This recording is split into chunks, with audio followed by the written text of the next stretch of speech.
Hi, I'm Lee Searle. I translate from German and Portuguese into English, and today I'm going to be reading an extract from the novella 12 Nights by the Swiss writer Urs Faes, which is published in my translation on the 3rd of December by Harvill Secker. It's set in the snowy mountains of the Black Forest in the 12 nights between the years, so between Christmas and Epiphany. And the extract I'm going to read sees the main character, Manfred, returning to his rural homeland decades after a bitter feud with his brother. He placed one foot firmly in front of the other, as though each step had to leave an imprint in the snow. It was falling on this late afternoon too, whirling flakes in the grey that shrouded the town's porches and gables. He felt strangely unmoved as he passed them by, making his way along the road from the train station and towards the hill, unsettled that the streets were no longer the ones he had walked as a child. Only on the edge of town did he stop and look around, searching for traces of something familiar after his many years of absence. His gaze was drawn into the grey mist, from which the tips of dark firs soared, their trunks veiled, making it look as though they were hanging, dangling, from invisible washing lines. Only then did he hear the sound of trickling water and spot the parapet of the bridge, then the sign for the Schwarze Adler Inn, and the yawningly empty space where the path branched off up the valley.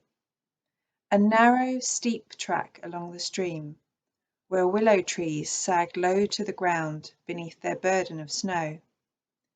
Familiarity drifted towards him like an old melody, as though something that had been missing all these years had suddenly returned.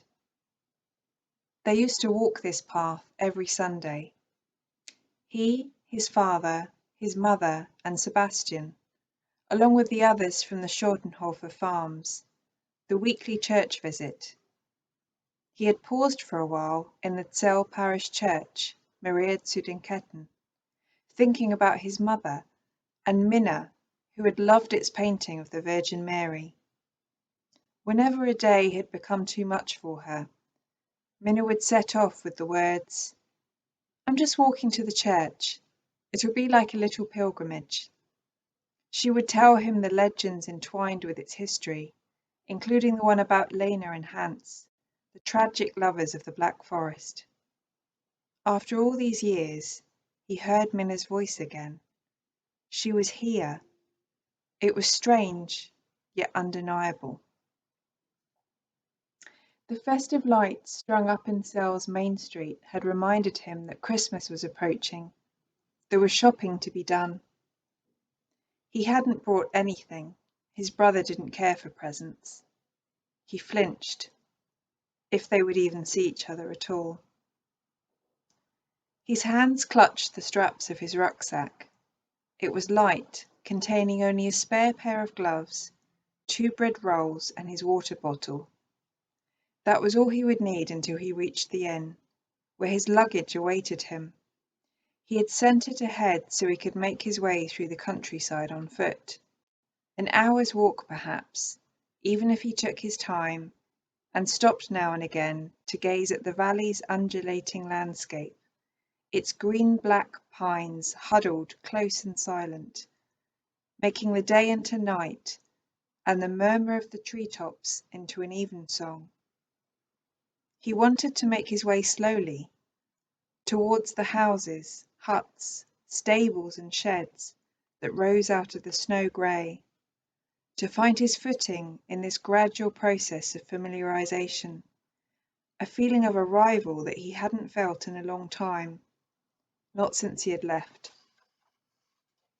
He loved this land, even though after so many years it had become just a memory, and the autumn days in particular, when the harvest drew near and the orchard fruits, Boskoop and Jonagold apples, glistened, the vines on the hillsides full to bursting, and the chestnut's branches heavy with burrs, when the yellow potato leaves grew rampant across the furrows, and the sun tumbled through the crowns of the ever more sparsely leaved trees, becoming entangled in the foliage, making the dust grains dance, haloing the thinning larches and oaks of the forest.